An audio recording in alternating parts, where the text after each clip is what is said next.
अस्सलाम वालेकुम and welcome again. आपको एक दफ़ा फिर खुशामदीद कहेंगे अपनी स्पेशल ट्रांसमिशन में। K21 न्यूज़ पे T20 वर्ल्ड कप के हवाले से स्पेशल ट्रांसमिशन जारी है।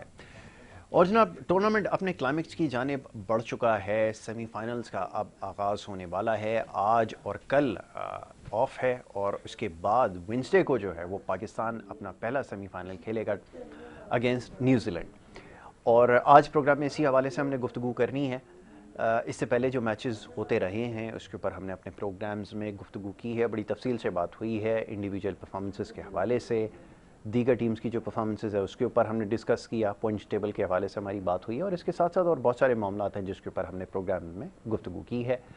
अब जनाब आखिरी मरहला है और डू एंड डाई की सिचुएशन है और देखना यह है कि अब जो टीम पाकिस्तान है वो जो गलतियां उसने इस पूरे टूर्नामेंट में की हैं उससे क्या सबक सीखा है और क्या न्यूजीलैंड के अगेंस्ट जो इम्पोर्टेंट सेमीफाइनल है उसमें बेहतर परफॉर्म कर सकेगी। एक बड़ा अहम सवाल है और उससे भी ज़्यादा जो अहम सवाल है वो टीम की सिलेक्शन के हवाले से। जो हमारे पास अवेलेबल ऑप्शंस हैं उसमें से हम खिलाड़ियों का किस तरह इस्तेमाल करेंगे, ये इम्तिहान है हमारी मैनेजमेंट का और उससे भी ज़्यादा हमारे कप्तान का कि वो किस तरह अपने खिलाड़ियों को इस्तेमाल करेंगे। पिछले मैच की अगर बात कर ली जाए जो अगेंस्ट बांग्लादेश हमने खेला है और बड़ा इंपॉर्टेंट मैच था और एक लम्हे पे लग ही रहा था कि ये मैच भी बहुत ज़्यादा क्लोज हो जाएगा, तो ये वजह क्या बनी कि इतना लो टोटल। इससे पहले भी जब हम चेस करने गए अगेंस्ट नेदरलैंड, आपको याद होगा कि 91 रन जो है बनाने थे और 14 ओवर तकरीबन जो है पाकिस्तानी टीम ने कंज्यूम किए थे। तो ये इतना जो हमारा स्ट्राइक रेट है इतना स्लो क्यों है, क्यों हम पावर प्ले के अंदर अब तक अच्छा नहीं खेल पाएंगे, वो तमाम मामला हैं जिसके ऊपर लोग सवालात भेज रहे हैं और हमारी कोशिश है इसके ऊपर प्रोग्राम में गुफ्तगू की जाए। तो बहरहाल आज भी इन तमाम मामला पर गुफ्तगू की जाएगी। हमारे मेहमान यहाँ पर हमारे साथ मौजूद हैं। सबसे पहले जो हमारे मेहमान हैं क्रिकेट एनालिस्ट हैं और उनसे हमारी गुफ्तगू हो रही है थ्रू आउट द टूर्नामेंट। हमने उनसे जो है प्रोग्राम में गुफ्तगू की है, बड़ा अच्छा तबसरा और तजिया आपने किया है और बहुत सारे सवालात आपके देखने वालों के मेरे पास मौजूद हैं। कोशिश करूँगा आज उन तमाम सवालों के जो है वो जवाबात ले सकूं। आरिफ वहीद साहब, उनको मैं खुशामदीद कहूँगा। बहुत शुक्रिया आरिफ भाई प्रोग्राम में वक्त देने के लिए। आरिफ भाई, अब जो कुछ होता रहा उसके ऊपर बड़ी तफसील से गुफ्तगू हुई है और जैसे मैंने आगाज़ में तस्करा किया कि जो आपने माजी में क्रिकेट खेली है उसके ऊपर बहुत सारे सवालात खड़े हुए हैं। दो कि आप सेमीफाइनल में जगह बनाने में कामयाब तो हो गए बट परफॉर्मेंस अभी तक आपकी सेटिस्फाइंग नहीं है। और अगर आप देखें कि टॉप ऑर्डर का जो इशू है, जो मसला है, वो अभी तक हल नहीं हुआ है। और उससे भी ज़्यादा हैरानकुन बात यह है कि जब आपके पास जेन्युइन ओपनिंग बैट्समैन मौजूद हैं फिर भी आप कैप्टन जो है वो ख़ुद को टॉप ऑर्डर पे प्रमोट किया हुआ है। अब ये ना सिर्फ हम इसको हाईलाइट कर रहे हैं बल्कि पूरी दुनिया में जहाँ पे भी क्रिकेट के ऊपर तज्ज़िये और तबसरे हो रहे हैं वो इस बात को, इसकी निशानदेही कर रहे हैं कि आपके कप्तान जो हैं वो अपनी जगह छोड़ने के लिए तैयार नहीं है। और जैसे मैंने कहा कि अगर आपने जितनी भी गलतियां उसको भुलाकर अगर सेमीफाइनल में नहीं गए तो फिर इम्कानात आपके बहुत कम होंगे। क्या लगता है आपको? मैं चाहूँगा ज़रा गुफ्तगू करें इस पर। शुक्रिया यासिर साहब। जिस तरह आपने कहा कि हमें सारी जो है गलतियों को भुला के सेमीफाइनल में आना है, तो हमारी अब तक जो सेमीफाइनल तक की परफॉर्मेंस है हमें इसको बिल्कुल सेमीफाइनल के मैचेस का बिल्कुल अलग रखना पड़ेगा। जिस तरह की हमारी सेमीफाइनल की परफॉर्मेंस है तो हम जिस तरह हम सेमीफाइनल में पहुंचे हैं और दुनिया को पता है कि हम लोग शायद तवक्को कर रहे थे शायद बारिश की वजह से डकवर्थ लॉइस के कानून के तहत हम मेथड के तहत हम सेमीफाइनल पहुंच जाएंगे, मगर हुआ कुछ और, हम कुदरत के कानून के मेथड के तहत सेमीफाइनल में पहुंच गए। तो बहरहाल इस चीज़ को हमें रियलाइज करना चाहिए कि अब ये जो बिल्कुल सेमीफाइनल होगा ये इसको बिल्कुल एक नए अंदाज में खेलना पड़ेगा। ये एक बड़ा मैच है और जिस टीम से आपका मैच होने जा रहा है उसकी जो रन रेट का जो है वो +2 में है, बाकी सब टीमों का +1 के अंदर। तो आप उस टीम से सेमीफाइनल खेलने जा रहे हैं जिसको आपका रन रेट जो है, जिस तरह से शुरू से ही हम बात भी कर रहे हैं 15 दिन से कि जिस तरह डिसिप्लिन क्रिकेट खेल रही है, उनका रन रेट इस बात की गमाजी कर रहा है कि उनकी क्रिकेट का जो है स्टैंडर्ड वो क्या है ज़रा। तो इस बिल्कुल चैलेंजेस के साथ और ये नए तरीके से इसको सारी चीज़ों को भुला के और नई इनकी प्लानिंग करना पड़ेगी, क्योंकि हमने जो अब तक जो सेमीफाइनल से पहुंचने तक की जो प्लानिंग की थी, वर्ल्ड कप की जो हमने टीम बनाई थी, वो सारी प्लानिंग थी हम देखते हैं वो सारा फेलियर की तरफ है सारी। हम ना ही सही तरह प्लान कर सके, ना ही टीम सही तरह बना सके। मगर अभी हम चूंकि सेमीफाइनल के अंदर पहुंच गए हैं तो इसको बिल्कुल अलग क्रिकेट, बिल्कुल एक अलग अप्रोच के साथ खेलना पड़ेगी। हमें अपना मेथड ऑफ प्ले जो है चेंज करना पड़ेगा। इस तरह ने जिस तरह हमने पूल के मैचेस के अंदर खेला, तो हम इस चीज़ के चूंकि अब एबिलिटी रखते हैं इस चीज़ की, तो इसके अंदर ये कि हम बेहतर प्लान करें और उसको प्लान को बिल्कुल नए अंदाज में करना पड़ेगा। सामने सेमीफाइनल है, बड़ा मैच, सबसे पहले ये है कि जितने बड़े बड़े खिलाड़ी जितने हमारी टीम के अंदर हैं, बड़ा नाम है, बड़े स्टार हैं, तो उन पर भी एक इनिंग्स ड्यू हो गई है कि ये बड़े मैच के लिए बड़ी इनिंग्स खेलें, तो लाजमी बड़े मैच को बड़े इनके खिलाड़ियों को अपना किरदार अदा करना पड़ेगा उसके अंदर बड़े मैच के लिए। तो इसके अंदर बड़ा बाकी हमारे यहाँ ये बड़ी प्रॉब्लम है कि जब जैसे ही हम मैच जीतते हैं सारा, तो हम अपनी खामियों को सारा पर्दा डाल देते हैं। तो इस तरह भी नहीं होनी चाहिए। जब तक हम अपनी खामियों को हाईलाइट नहीं करेंगे, अब तक जितनी भी खामियां हुई, और ये हमारा एक वतीरा रहा है कि जब भी हम कोई मैच जीत जाते हैं तो हमारी पिछली सारी खामियां उसको नज़रअंदाज कर दिया जाता है। लेकिन जब हम मौक़ों पर जब हम मैच हार जाते हैं, आपको याद होगा पिछले वर्ल्ड कप का जो सेमीफाइनल था T20 वर्ल्ड कप का, वो हमारे लिए बड़ा तकलीफ दे था, क्योंकि टूर्नामेंट के स्टार्ट से लेके सेमीफाइनल तक बड़ी अच्छी क्रिकेट, सेमीफाइनल में भी बड़ी अच्छी क्रिकेट खेली है, दो के हम फाइनल में नहीं पहुंच सके, लेकिन हम ये कह सकते हैं कि पाकिस्तानी वो वाहिद टीम थी जिसने टूर्नामेंट में सबसे अच्छी क्रिकेट खेली है। तो मैच जीतने से भी ज़्यादा ज़रूरी ये है कि आपकी अप्रोच अच्छी हो, आप क्रिकेट अच्छी खेलें और फिर आप अगले मरहले के लिए क्वालिफाई करें। वरना ये जो सिचुएशन है, टूर्नामेंट के स्टार्ट से हमने पहला इंपॉर्टेंट मैच हारा, उसके बाद अगेंस्ट हमें जो है उसके अगेन हमें एक कम बैक करना था, स्ट्रॉन्ग कम बैक करना था, दूसरा मैच भी हम हार गए। और फिर यही हुआ कि कुदरत से हमें एक चांस तो मिला है, लेकिन आगे जाके हमें प्रूव करना पड़ेगा। और सबसे इंपॉर्टेंट चीज़ ये है कि जैसा भी आरिफ साहब ने कहा कि कंसिस्टेंसी होना चाहिए। ये जो बाई चांस हम मैचेस जीत लेते हैं, ये हर जगह ऐसा होता है, लेकिन ये कि उनके फोकस जो होता है वो कंसिस्टेंसी पे होता है। जैसे टीम न्यूजीलैंड की बात करें जो हमारे ओपोनेंट है, इस टूर्नामेंट के अंदर कारकर्दगी कैसी रही है, मैं चाहूंगा जरा शुरू से इसके ऊपर बात हो जाए। इस टूर्नामेंट के अंदर कारकर्दगी हम शुरू ही से देखते हैं कि पहले मैच में उतार चढ़ाव के साथ ही चलती रही है, मगर ओवरऑल कारकर्दगी देखें तो हमारी टीम की कारकर्दगी कहीं भी अच्छी नहीं रही। चले एक बड़ा मैच इंडिया से हुआ था, उसमें होता तो, मगर उसके बाद हम जिम्बाब्वे जैसी टीम से हार गए। उसके बाद हम आयरलैंड जैसी टीम के साथ जिस तरह हमने मैच जीता, तो वो जिस कम रन रेट के साथ मैच जीता नहीं करनी चाहिए था, मतलब उसमें और अच्छी आखिरी मैच भी देख लें अगर पाकिस्तान बांग्लादेश के साथ, तो हम इसी को मैच को जिस तरह हम 10-10 विकेटों से मैच जीत रहे थे, तो एक बड़ा यादगार मैच बना सकते थे उसमें। तो चूंकि हम उसी जहाँ की कंडीशन के हिसाब से, चूंकि लो स्कोरिंग मैच हैं, तो मगर उस रन रेट पे हम फिर भी नहीं पहुंच सकते, हम एक साउंड क्रिकेट नहीं खेल सके। जैसा कि आपने बताया कि पिछले वर्ल्ड कप की कारकर्दगी और इस वर्ल्ड कप कारकर्दगी जिससे आपने थोड़ा सा तस्करा किया, तो पिछली दफा जब कारकर्दगी थी तो सारे ही ये लोग तबसरा कर रहे थे कि पाकिस्तान ने एक अच्छी क्रिकेट खेली और अच्छी क्रिकेट के साथ जो है वो फिर जाके सेमीफाइनल में हार गया। तो ये क्रिकेट है जिसमें हार जीत दोनों ही उनसे होते हैं, स्पोर्ट्स का गेम है। मगर आप एक अच्छी तरीके से आप हारें, अच्छी क्रिकेट खेलें, अच्छा स्पोर्ट्स का मुजाहिरा करें, तो फिर यकीनन वो होता है कि आप एक अच्छी क्रिकेट खेलने, आपके अंदर स्टेबिलिटी है, कंसिस्टेंसी है। मगर हमारे अंदर ना स्टेबिलिटी नजर आती है, ना ही कंसिस्टेंसी नजर आती है। और आखिरी मैच तक जैसे मैंने कल कहा था कि हम जो है बहुत ज्यादा उसका अनसर्टेनिटी का शिकार थे। तो जिस तरह की ये क्रिकेट होगी हमारी, इसमें और सिस्टम की खामियों की बात करते रहते हैं, और हम इसकी अब ये सिस्टम ही की खामी थी सारी, जो हम जिस तरह हम खिलाड़ियों को मिसयूज कर रहे हैं। कि जब हारिस की बात आती है, तो जब अगर उन्होंने पहले मैच में इन्होंने कहा किया, तो फिर हमने दोबारा से उसका नंबर चेंज कर दिया।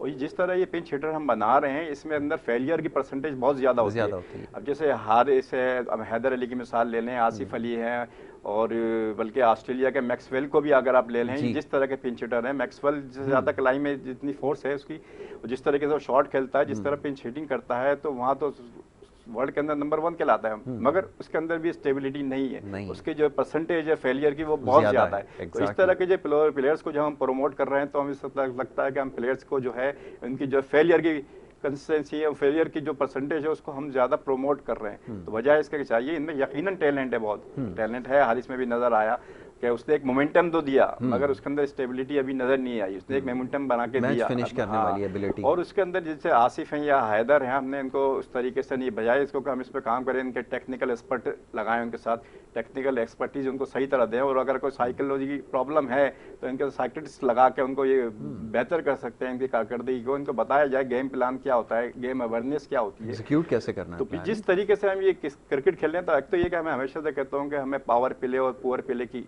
फर्क को समझना होगा। पावर हिटिंग और पुअर हिटिंग को फर्क को समझना होगा, और फेयरलेस और केयरलेस क्रिकेट को हमें समझना पड़ेगा। अगर जिस तरीके से हम ये इस तरीके से जाएंगे, जब तक हम इस फर्क को नहीं समझेंगे, हमारी क्रिकेट के अंदर स्टेबिलिटी नहीं आएगी। और हम इसी निजाम के तहत के हम थोड़ा सा अचानक मैच जीत गए, फिर हमने उसी के उस पर बयानिए के ऊपर फिर हमने एक साल गुजार लिया। वजह इसके कि हम इस वर्ल्ड कप के बाद एक जिस तरह की भी कारकर्दगी हमारी, बहरहाल हम सेमीफाइनल में पहुंचे हैं, और सेमीफाइनल में अभी भी चांस है कि आप इस पर थोड़ा सा अच्छा प्लान करेंगे। ये शॉर्ट फॉर्मेट की जो क्रिकेट होती है, इसके अंदर बहुत ज्यादा भी स्टेबिलिटी नहीं चाहिए। आपका कोई भी एक सेशन जो उसके सेशन बिल्कुल होता है, ठीक है। शॉर्ट सेशन होता है जो पूरा गेम को चेंज कर देता है। एक तो कोई ओवर्स में भी, आप हाँ, पूरा मैच पलट कोई सकते भी हैं। एक दो खिलाड़ी जो है इसके अंदर पूरा, इसके अंदर ज्यादा परसेंटेज नहीं चाहिए होती। तो ये ऐसा फॉर्मेट है जिसके अंदर आप यकीनन कामयाबी हासिल कर सकते हैं। मगर जिस तरह अगर 50 ओवर की क्रिकेट में जाएंगे और टेस्ट क्रिकेट में जाएंगे, मुझे तो उस हिसाब से तो फिर आगे कुछ फ्यूचर नजर नहीं आ रहा इन लोगों का। ये टेस्ट क्रिकेट में और वनडे क्रिकेट में इतनी स्टेबिलिटी नजर नहीं आ रही कि उस किस्म की क्रिकेट में ये ज्यादा परफॉर्म कर सकेंगे। बिल्कुल ठीक है, आपने सही कहा कि कंसिस्टेंसी होना जो है वो लाजमी है।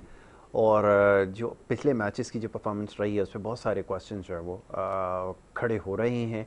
ख़ास तौर पे जो बैटिंग ऑर्डर का मसला है अभी तक हल नहीं हुआ है, और कोई ऐसी इंडिकेशन भी नहीं है कि बाबर ने फैसला किया हो कि जनाब ने डाउन ऑर्डर पे जो हमने पिंच हिटर हैं इनको जो है वो ऊपर प्रमोट करके अपने आप को नीचे रखें, सेफ रखें और यहाँ से मोमेंटम बनाएं।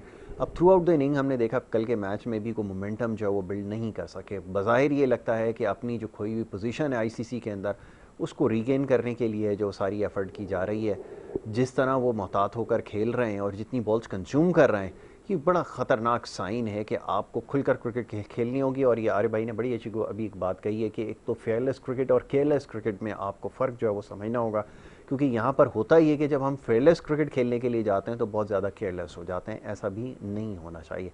टीम न्यूजीलैंड की थोड़ी सी बात कर लें। स्टार्ट से अगर न्यूजीलैंड की परफॉर्मेंस देखें, कैसा टूर्नामेंट का स्टार्ट था, क्योंकि बड़ा क्लियर मैसेज उन्होंने दिया था पहला ही मैच वो चैम्पियन साइड को उनके होम ग्राउंड के ऊपर इतने बड़े मार्जिन से उन्होंने, मेरे ख्याल में 89 रन से ये कुछ ऐसा उन्होंने इसको शिकस्त दी थी ऑस्ट्रेलिया को।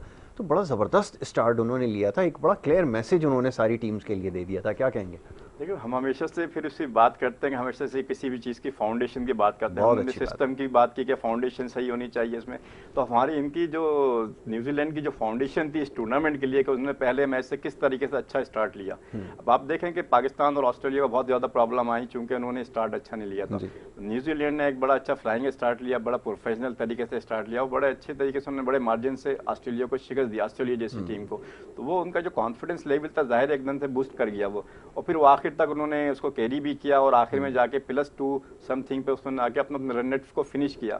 तो जिस तरीके से वो क्रिकेट खेल रहे हैं, हालांकि वो उनका क्रिकेट के हाथ उनकी बहुत क्रिकेट का जो वॉल्यूम है हमारे मुल्क के मुकाबले में बहुत कम है। हमारे मुल्क का वॉल्यूम जो है बहुत ज्यादा बड़ा है, मगर चूंकि वो जो है जिस किस्म की प्रोफेशनल अंदाज में क्रिकेट खेलते हैं, मेरिट पे क्रिकेट खेलते हैं, ईमानदारी से क्रिकेट खेलते हैं, उन कौम के मिजाज के अंदर भी आपको नजर आती है काफी हद तक। सारा तो एक मिजाज होता है सारा, तो हम अपने मिजाज को अपने इसको सबको चेंज करना पड़ेगा।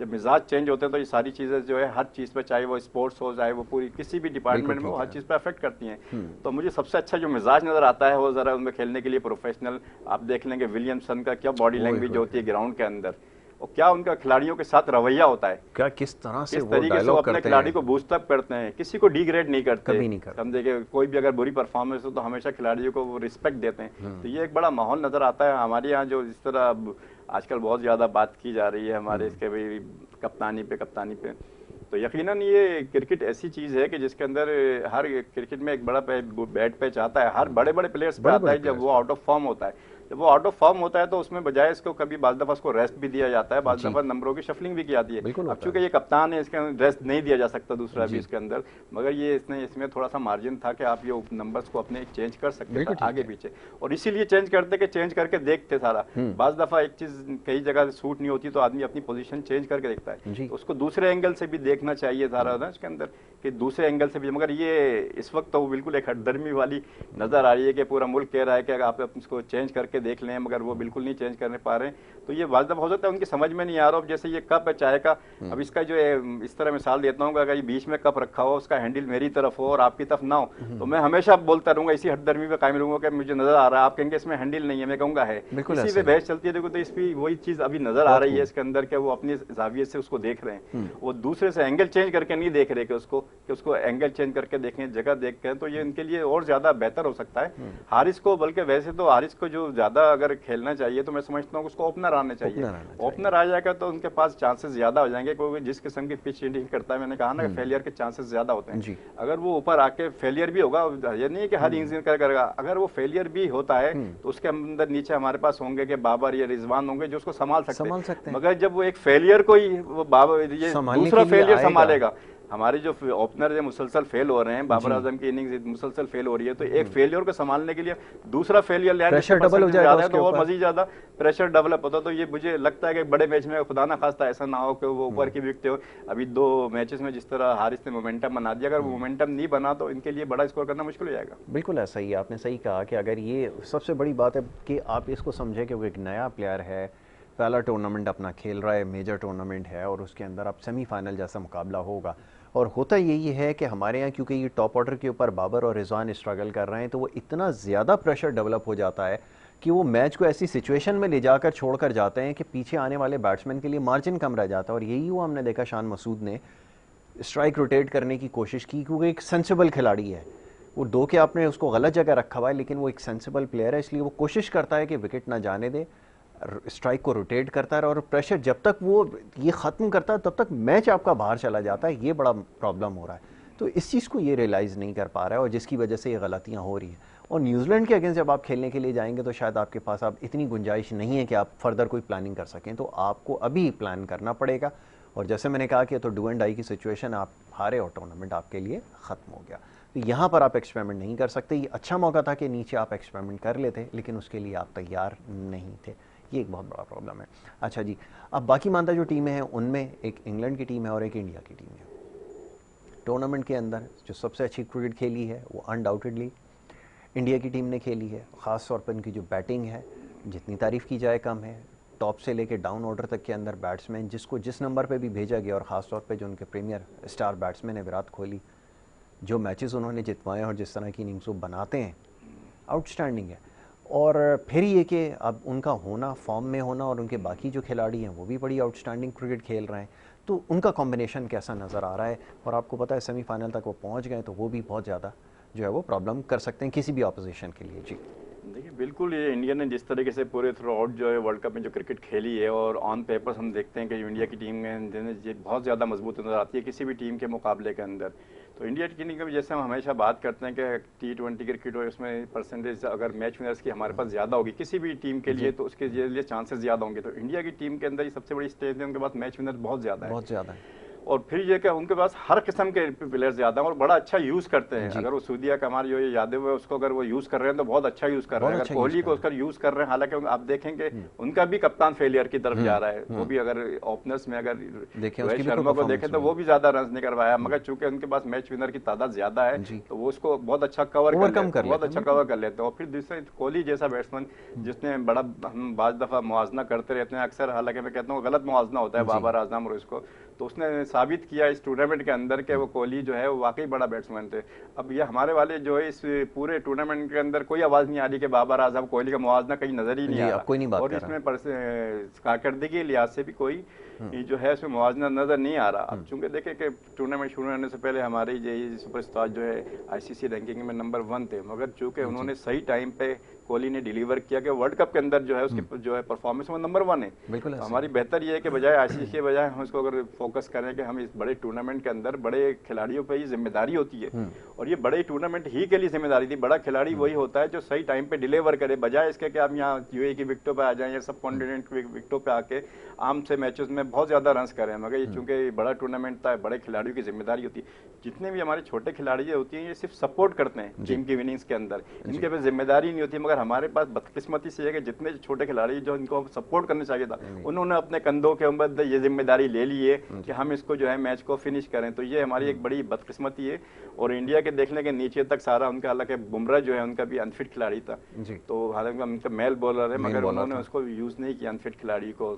और इसके बगैर भी उनकी जो बॉलिंग देखते हैं कि अर्शदीप है और दूसरे मोहम्मद शामी है, वो अपना रोल पूरा निभा रहे हैं सारा उसको अंदर। तो एक टीम वर्क बड़ा अच्छा नजर आता है। तो हमारे और इंडिया के और पाकिस्तान की टीमों में एक बड़ा फर्क यह है कि हम जज्बाती तौर पे तो खैर उनसे बहुत ऊपर हैं, मगर जब मैच विनर की बात होती है और ऑन पेपर्स की बात होती है, कारकर्दगी की बात होती है, तो फिर यकीनन उनकी टीम हमसे बहुत बेहतर नजर आती है। बिल्कुल ऐसा ही, आपने सही कहा कि उनकी टीम जो है ऑन पेपर ज़्यादा बेहतर नजर आती है। और सबसे बड़ी बात ये कि जिसको हम बार बार हाईलाइट कर रहे हैं कि वो जो मैच विनर प्लेयर हैं वो उनके पास ज़्यादा है, वो आपके पास होने चाहिए, एक्सपीरियंस ज़्यादा होना चाहिए। चलें, ये एक चीज़ हो गई। इसके साथ साथ देखें कि आप जो उनके जितने भी बैट्समैन हैं वो सारे इसी वर्ल्ड कप के अंदर हमने देखा है ज़्यादातर फॉर्म में वापस आए, क्योंकि हमने देखा KL राहुल की जो है फॉर्म वो नहीं लगी हुई थी, उसने इसमें बड़ा स्ट्रॉन्ग कमबैक किया। विराट कोहली जो है वो स्लाइटली आउट ऑफ फॉर्म रहे, दो कि उन्होंने कर ली थी अपनी पोजीशन रीगेन, लेकिन ये कि वो जो फुल फॉर्म थी उनकी, जिसके ऊपर हमेशा हम बात करते हैं, वो इस टूर्नामेंट के अंदर वापस आई है।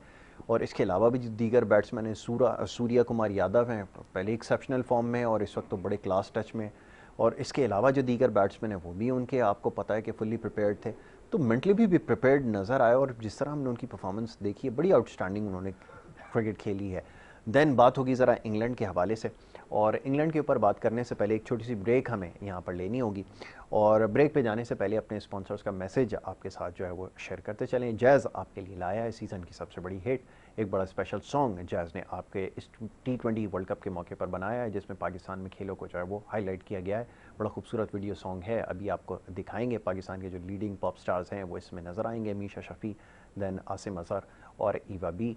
और इसकी जो सबसे ख़ास बात है वो ये कि जनाब इसमें स्पेशल जो बच्चे हैं जो फिज़िकली चैलेंज्ड हैं वो भी इस म्यूज़िक वीडियो में आपको नज़र आएंगे। पहले आपको वो गाना दिखाएंगे, गाना दिखाने के बाद हम ब्रेक पे जाएंगे, और ब्रेक से वापस आकर मज़ीद फिर कुछ बातें होंगी। देखिए, जैज़ प्रेजेंट्स खेल दिल में है।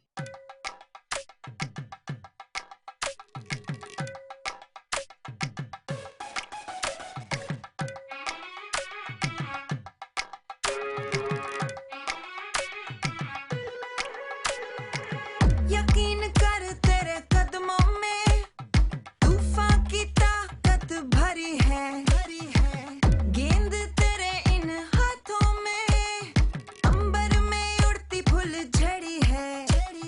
हमसे आके तो खेल, मुकाबले की घड़ी है, आ देख आके तो देख, आगे तेरे कामयाबी खड़ी है।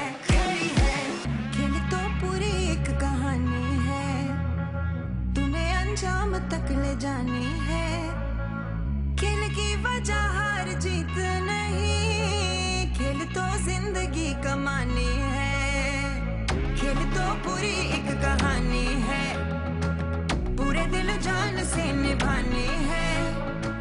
गर मैदान मुश्किल में है, दिल से खेल खेल दिल में है।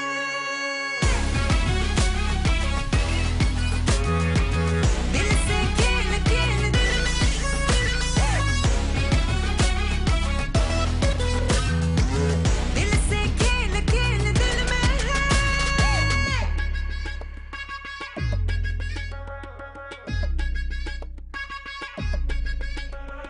पक्के इरादे तू ठान ले, जब तक है हिम्मत तू ये मान ले।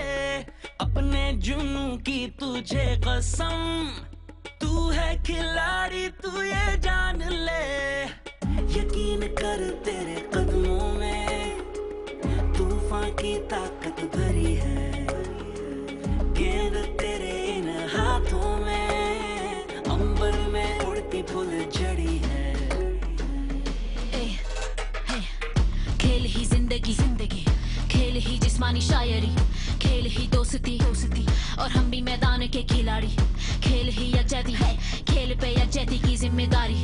खेल ही आजादी, और आजाद उड़ान ही तो है सब पे भारी। बारी बारी वार फिर अगले को खार, कोई लुत्फानंदोज कहीं औजार में भी हिस्सेदार। मेरे जैसे हजार यहाँ जज्बा है लाया कुदरती फनकार। दिल की आवाज में नामे दिल से निकले शोर, दिल की आवाज फिजा में हवा का रुख मोड़। हम भी कम नहीं किसी से, हाँ दम है कदम में, हार जीत भी सरहदों को दे यहाँ जुड़। खेल तो पूरी एक कहानी है, तूने अंजाम तक ले जानी है।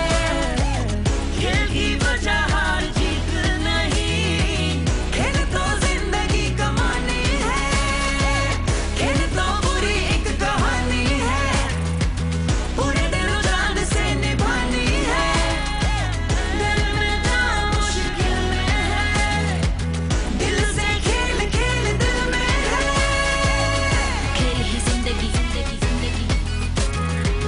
दिल से खेल खेल दिल में है।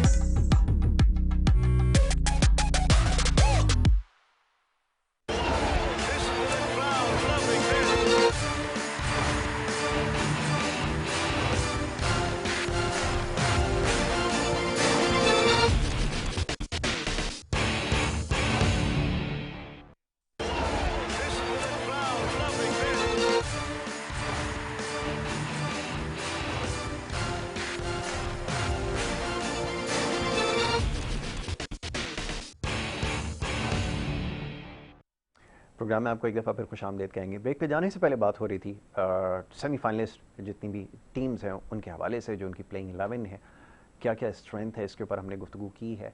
न्यूजीलैंड के हवाले से बात की, देन बात टीम इंडिया की हुई है, पाकिस्तानी टीम के हवाले से हम बात कर रहे थे और इंग्लैंड के हवाले से बात करना बाकी है। पहले थोड़ा सा मैं चाहूँगा ज़रा इंग्लैंड पे बात हो जाए, फिर जो हमारी डिस्कशन है जो अपनी टीम के हवाले से वो मैं कंटिन्यू रखूँगा। टीम इंग्लैंड के लिए क्या कहेंगे, क्योंकि जिस तरह उन्होंने टीम बनाई है, फिर वही बात हो जाती है कि आप भले टूर्नामेंट हार जाएं लेकिन क्रिकेट अच्छी खेलें, और आपका एम्बिशन एक आपको पता होना चाहिए क्या है। जब वो यहाँ पर खेलने के लिए आए थे उनका ज़्यादा फोकस मैच जीतने पे नहीं था, उनका था कि हम टीम बिल्डिंग करें, यहाँ से फिर हम वर्ल्ड कप के लिए तैयारी करके जाएं।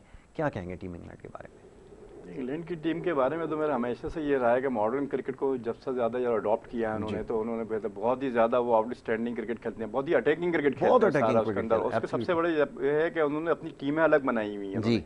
जो T20 फॉर्मेट के खिलाड़ी हैं, जो स्पेशलिस्ट हैं, उन्होंने उस टीम को उसमें इंडक्ट किया हुआ है सारा उसी टीम में, तो एक आउटस्टैंडिंग परफॉर्मेंस देती है। और वो देखिएगा कि वो बहुत ही ज़्यादा वो अटैकिंग क्रिकेट खेलते हैं वो ज़्यादा।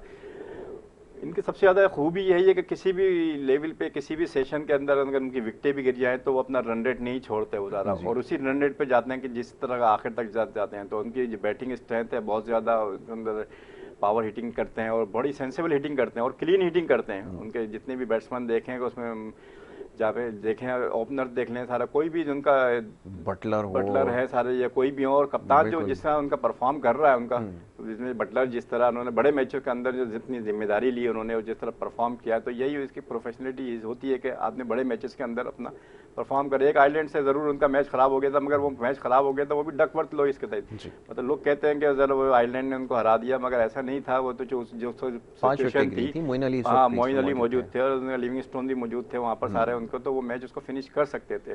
तो इंग्लैंड की क्रिकेट टीम जो है इसके साथ इंडिया के साथ बहुत ही एक अच्छा मैच होगा, या तो बहुत आउटस्टैंडिंग मैच होगा जो इंग्लैंड बहुत ही आउटस्टैंडिंग तरीके से फिनिश करेगी, या बिल्कुल फंस जाएगी। वो इसी तरह की क्रिकेट खेलते हैं कि वो क्रिकेट खेलते हैं तो फिर T20 फॉर्मेट की तरफ खेलते ही चले जाते हैं, या तो बिल्कुल ही आउट क्लास कर देते हैं दूसरी टीम को, या फिर आके फंस जाते हैं। तो एक बड़ा अच्छा मैच देखने को मिलेगा इंडिया का और इंग्लैंड का भी, और उसी तरह का पाकिस्तान का और न्यूजीलैंड का भी है। चूंकि पाकिस्तान को थोड़ा सा पिछली जो सीरीज हुई है सारी उसके अंदर पिछले जो मैचेस हुए हैं उसमें न्यूजीलैंड के खिलाफ थोड़ा सा एज हासिल है, थोड़ी परफॉर्मेंस थोड़ी सी बेहतर रही है। और फिर अब तो जाहिर है कि बड़े मैचेस हैं और ये गोरे भी यकीनन, एक तो पाकिस्तानी टीम पे यकीनन प्रेशर होगा कि उनका +2 रन रेट है, तो मगर उन पे भी ये प्रेशर होगा कुदरत के कानून के तहत, अब वो उसको भी जो है फॉलो कर रहे होंगे कि, तो यकीनन उसका भी एक प्रेशर होगा कि पाकिस्तान जिस हालात में यहाँ तक पहुंची है, तो यकीनन मगर खेलने के लिए अच्छा ही खेलना पड़ेगा और अच्छा ही खेल के जीत, क्योंकि सेमीफाइनल के अंदर अब कोई ऐसा मैच नहीं है कि जो फला टीम जीतेगी तो हम सेमीफाइनल भी जीत जाएंगे, तो कोई ऐसा चांसेस नहीं है। अगर अल्लाह ने एक लाइफ लाइन दी है और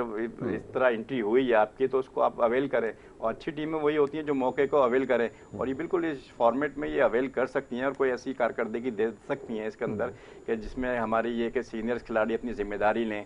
जिन पे जो मैच विनर्स खिलाड़ी खिलाते हैं, मैं हमेशा से कहता हूँ कि 30% ये 3-4 खिलाड़ी हैं, कि बाबर आजम, रिजवान हैं, शादाब हैं, शाहीन अफरीदी, ये मैच विनर खिलाड़ी हैं, तो ये अपने पर अगर जिम्मेदारी लें इस मैच की कि ये हमने अगर फाइनल तक पहुंचना है तो यकीनन ये जीतना इनके लिए कोई मुश्किल का नहीं है। बिल्कुल आपने ठीक कहा कि एक जिम्मेदारी लेने की बात है कि जब आप जिम्मेदारी लेते हैं तो आप मैच फिनिश कर पाएंगे। लेकिन शुक्र है कि आपको शाहीन की थोड़ी सी फॉर्म, ज़्यादा नहीं, थोड़ी सी बेहतरी उसमें नज़र आई अगेंस्ट बांग्लादेश, जिसमें 4 विकेटें उनको मिल गई, क्योंकि ये उनका स्टाइल नहीं है जिस फैशन में उन्होंने आउट किए। वो बड़े साफ़ और बड़े अच्छे पेस के साथ गेंदे कर रहे थे, लेकिन चलें थोड़ी सी अब आप कैरी कर ही रहे हैं तो आपको इसी को जो है वो यूटिलाइज़ करना पड़ेगा और वो होपफुली फॉर्म में वापस आ जाए, वो ज़्यादा अच्छा होगा। और इसके साथ साथ ये कि शादाब बड़ी अच्छी फॉर्म में ही, आपने बिल्कुल ठीक कहा कि 2-4 आपके पास मैच विनिंग खिलाड़ी हैं जो अगर ओनरशिप लेंगे तो फिर मैच जो है वो फिनिश कर सकते हैं। बहरहाल तो ये बड़ा ज़रूरी है। अच्छा, अब ये टीम फॉर्मेशन के हवाले से जैसे हम बात कर रहे थे, आपकी फॉर्मेशन के अंदर हमने देखा कि आपके पास वो अटैकिंग क्रिकेटर्स नहीं है, ना आप वो लाइन ड्रॉ कर सकें कि ये स्पेशलिस्ट क्रिकेटर्स हैं जिनको हमने T20 खिलाना है। बात की अभी आपने टीम इंग्लैंड की, मैं जब देखता हूँ पूरी दुनिया में शायद जितने ऑप्शंस टीम इंग्लैंड के पास हैं वो शायद दुनिया में और किसी टीम के पास हो। उनके पास नंबर ऑफ़ स्टार प्लेयर्स हैं जो इस वक्त बेंच पे मौजूद हैं, और पीछे भी ना जाने कितने और खिलाड़ी हैं, जो जेसन रॉय और ना जाने नाम लेते रहें कितने जो इसमें शामिल भी नहीं हैं। तो अब हमारे पास हम कब ये फ़ैसला करेंगे कि हमें टीम एक अलग बनानी है, जो T20 के होंगे, स्पेशलिस्ट होंगे, उनको हम अलग रखें, फिर जाहिर है कि उनका दिमाग होगा कि हमने T20 क्रिकेट खेलनी है, फोकस इसके ऊपर होगा। ये हम क्यों नहीं कर पाते जैसे बड़ी टीमों ने ये कर लिया है, तकरीबन ये प्रोसेस मुकम्मल हो गया है।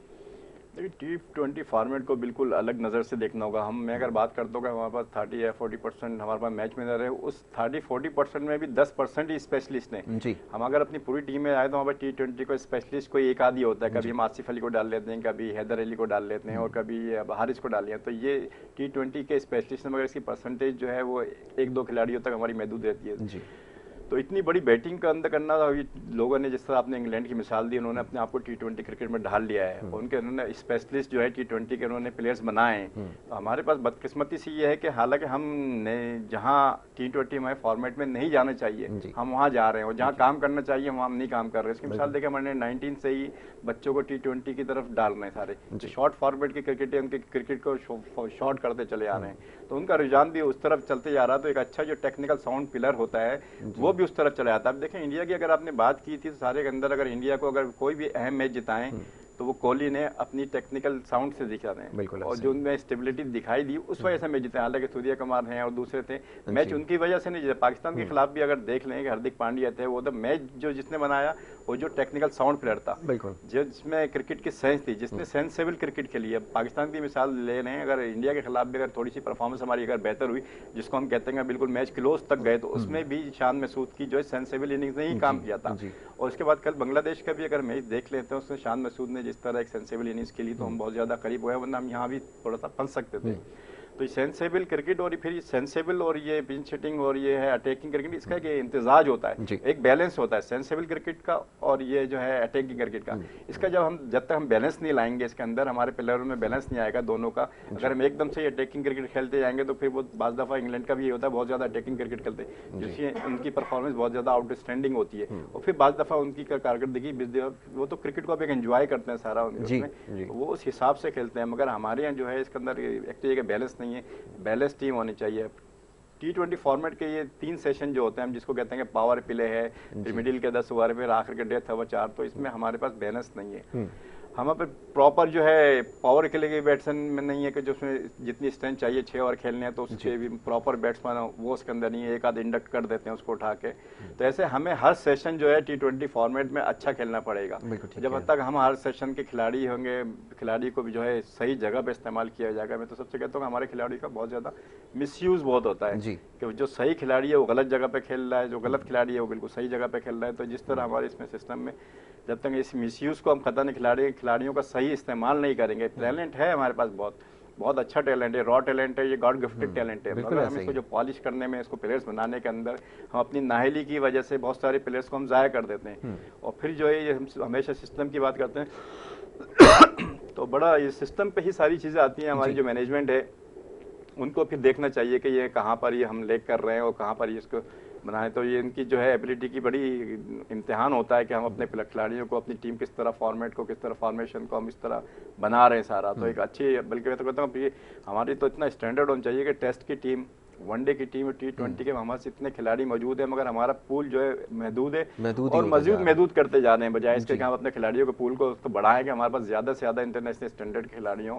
तो हम अपने क्रिकेट को महदूद करते जा रहे हैं। भाई यही वजह देखते हैं कि क्रिकेट को हम ग्रास रूट लेवल की देखते हैं, तो ग्रास रूट लेवल ही क्रिकेट के अगर हम 4 पार्ट करें तो उसके अंदर एक पार्ट जो है क्लब क्रिकेट आता है, फिर वो रीजन की क्रिकेट आती है, फिर वो आपकी डोमेस्टिक क्रिकेट आती है, फिर इंटरनेशनल क्रिकेट आती है। उसका जो सबसे अहम पार्ट है जो यहाँ से हमारे प्लेयर्स प्रोड्यूस होते हैं, जो प्रोडक्शन पूरे फॉर्मेट है, मगर वहाँ पर उस पर इतनी तवज्जो नहीं दी जाती। तो हमारे सिस्टम में ये है कि बेसिकली हम ग्रास रूट लेवल पे काम करें, अपनी फाउंडेशन पे काम करें, तो फिर हमारी क्रिकेट का दायरा बहुत बड़ा होगा। अब जितने भी मुल्क बताते हैं बनाने के, ऑस्ट्रेलिया क्रिकेट जिसने 6 वर्ल्ड कप जीते हुए हैं, उनकी क्रिकेट का वॉल्यूम बहुत कम है, 2.5 करोड़ की आबादी वाली में वो भी बताया कि उतनी क्रिकेट नहीं होती जिसमें, और हमारा वॉल्यूम इतना ज़्यादा बड़ा है और इंडिया का वॉल्यूम भी और ज़्यादा बड़ा है, न्यूजीलैंड है जितने। अब ये आने वाले वक्तों के अंदर ये हॉकी की तरह होगा कि पाकिस्तान जिस तरह हॉकी में बड़े बड़े मैच जीतता था, आज उसे छोटी छोटी टीमों से भी बहुत ज्यादा मुकाबला करना पड़ता है और तकरीबन हार जाते हैं ज्यादातर। इस वर्ल्ड कप के अंदर जो नजर आया है, जिस तरह छोटी टीमों ने अपने आप को बेहतर किया है, और चूंकि उनका स्पोर्ट्स जो स्ट्रक्चर है मुल्कों में जाके हमने देखा है बहुत ज्यादा मजबूत होता है कोई भी स्पोर्ट्स को, तो वो फोकस करते हैं, हालांकि उनकी वॉल्यूम बहुत लिमिटेड होता है, मगर वो उनके जो नताइज जो हैं वो बेतहाशा ज़्यादा होते हैं, क्योंकि हर जगह को वो प्रोफेशनल अंदाज में उसको डील कर रहे होते हैं सारा। तो ये आने वाले दिनों में देखिएगा छोटी छोटी टीमें, जिनका अब तो बल्कि छोटी टीमें भी कहते हैं अच्छा नहीं लगता उनको, अच्छा नहीं लगता, अनएक्सपीरियंस टीम है जो छोटी टीमें नहीं कहने चाहिए, हम गलत बात कर रहे हैं, जो अनएक्सपीरियंस टीमें हैं वो सिर्फ अपने तैयारी की वजह से बहुत सारे मैच को फिनिश नहीं कर पाई, सिर्फ यही उनका फुकदान था, और इस पे काम करेंगे कि मैच को किस तरह फिनिश किया जाता है। तो वो फिनिशिंग नहीं सीख पाए, मगर जिस दिन ये फिनिशिंग सीख लेंगे तो फिर हम अपना स्टार्ट भूल जाएंगे। बिल्कुल, ये आपने बड़ी अच्छी बात कही है कि ये जो जिनको हम कमज़ोर टीमें समझते थे, यही बात है कि वो इनएक्सपीरियंस होने की वजह से मैच को ठीक तरह से फिनिश नहीं कर पाए। लेकिन अभी जैसे बहुत सारे लोगों ने, क्योंकि वो मैच नहीं देखा जो नीदरलैंड वर्सेस साउथ अफ्रीका था, जिस तरह नीदरलैंड वो मैच को लेके चली है, वो ऐसा लग रहा था कम्प्लीटली वन साइडेड मैच एक वक्त में हो गया था, और नीदरलैंड ने इस तरह से प्रेशर उनके ऊपर डेवलप किया कि उसका एंड रिजल्ट आप देखें कि क्या है कि साउथ अफ्रीका जैसी टीम कम बैक नहीं कर सकी। तो ये फ़र्क जो है बड़ी तेज़ी से ख़त्म हो रहा है। हो सकता है कि जब नेक्स्ट वर्ल्ड कप जाएँ तो उसके लिए आपको बिल्कुल प्रिपेयर्ड होना पड़ेगा। आपको नामीबिया जैसी टीम के अगेंस्ट, नीदरलैंड के अगेंस्ट आप जो है वो टफ टाइम आपको मिल रहा होगा। और इस टूर्नामेंट में ऑलरेडी हम जिम्बाब्वे से हार चुके हैं, तो हमारे पास तो बैड एक्सपीरियंसेस की कोई अल्हम्दुलिल्लाह कमी नहीं है। तो जनाब ये वो मामला थे जिसके ऊपर हमें नज़र रखने की ज़रूरत है। अब क्योंकि यहाँ पे वक्त प्रोग्राम का ख़त्म हो गया, बातें और भी बहुत सारी हैं, लेकिन कल एक और नशिस्त हमारी होगी इंशाल्लाह। फ़ाइनल तक हमारा सिलसिला जो है वो बिला तातुल जारी रहेगा, और बहुत सारे मामला हैं जिसके ऊपर इंशाल्लाह कल हम गुफ्तगू करेंगे। Thank you so very much Arif भाई साहब, बहुत शुक्रिया, आपने प्रोग्राम में वक्त दिया। और आज भी बात हुई सेमीफाइनल्स के हवाले से, और सेमीफाइनल के लिए क्या तैयारी हो रही है इसके हवाले से हम आपको आगाह करते रहेंगे। और कल इंशाल्लाह जब प्रोग्राम में आएंगे तो मज़ीद कुछ मामला हैं जिसके ऊपर गुफ्तगू करेंगे। यहाँ पर आपसे इजाज़त लेंगे, अपना बहुत ख्याल रखें। मोहम्मद यासर को और हमारी टीम को दें इजाज़त, अल्लाह ने के बाद।